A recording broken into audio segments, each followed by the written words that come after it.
তো শিয়ালের হাতে মুরগি আমানত রাখলে যা হয়, সুদখোর ঘুষখোর বেনামাজির হাতে মাদ্রাসা মসজিদের চাবি দিলে তাই হয়। সুদখোর ঘুষখোর বেনামাজির হাতে ধর্মের চাবি দিছে জিবরাইল। কথা বলেন, কারা দিছে? আমরা হুজুরেরা। কারা দিছে? জিনেরা, ফেরেশতারা। কারা? আমরা কইতে লজ্জা লাগে? ভোটের আগের রাত্রে পায়খানা খাইছেন টাকার নামে চোরের মতো, ভোর রাত্রে লজ্জা লাগে নাই?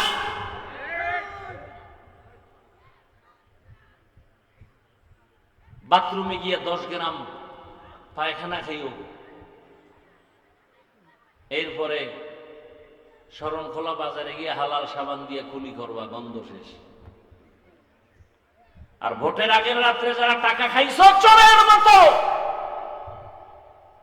গোপনে, জাহান্নামের আগুন ছাড়া এ গন্ধ যাবে না, লিখে রাখো।